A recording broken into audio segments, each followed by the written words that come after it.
Today, we're heading to the vast, sunny savannah to meet a very special friend named Gina. Now, Gina was a giraffe, but not just any giraffe. She was the tallest giraffe anyone had ever seen. Her legs were like super long stilts, and her neck, her neck stretched up, so high that sometimes she would accidentally bump her head on the fluffy white clouds floating in the big blue sky. Oof, she'd say, shaking her head as a little puff of cloud tickled her nose. Most of the time, Gina loved being tall. She could see 4 miles and miles. She could watch the zebras playing tag in the tall grass and see the elephants splashing in the distant waterhole. Best of all, she could munch on the greenest leaves at the very top of the acacia tree leaves that no other animal could reach. They were her special treat. But sometimes, being so tall felt a little inconvenient. She had to be extra careful not to step on the smaller critters scurrying below, and playing hide-and-seek was almost impossible.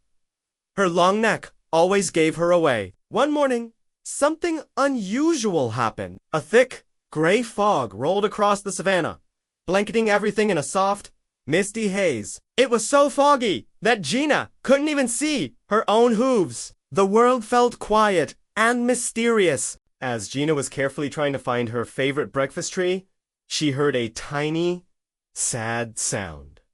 Chirp ... Chirp ...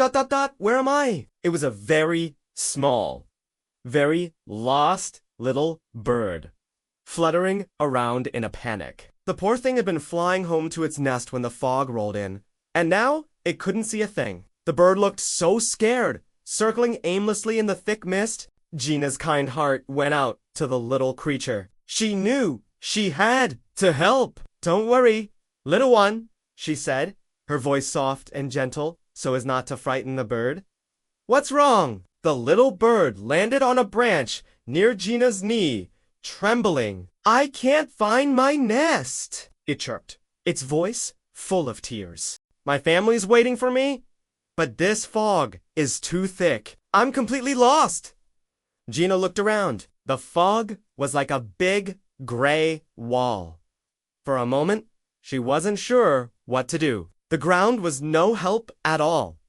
Then, Gina had a brilliant idea. It was an idea that only a very, very tall giraffe could have. She took a deep breath and began to stretch her long, elegant neck. Up, she went, past the misty layers of fog. She kept going until her head popped right out the top into the bright, warm sunshine. It was like a different world up there. Below her was a sea of white, fluffy fog.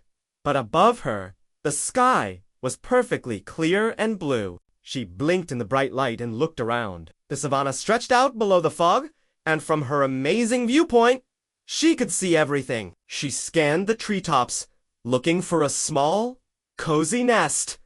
And there it was, far away, nestled in the branches of a giant baobab tree. She could see a nest with other little birds peeking over the edge, waiting. She had found it!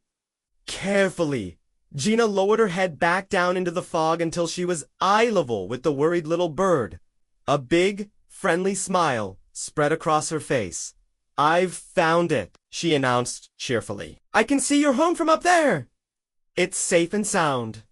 The little bird's eyes widened with hope. "Really? You can?" "Of course," Gina said. "Just follow me. Stay close to my head, and I'll guide you." The little bird chirped with joy and relief. It flapped its wings and flew right up beside Gina's kind eyes, slowly and carefully. Gina began to walk, her head held high like a beacon above the fog. The little bird flew alongside her, no longer scared, because it had a giant, gentle guide. They walked and flew together, a tall giraffe and a tiny bird on a very important mission. Finally, Gina stopped. "We're here," she whispered. The little bird looked and saw the familiar branches of its home tree right in front of it. With a happy, grateful chirp, the bird flew straight to its nest, cuddling up with its family.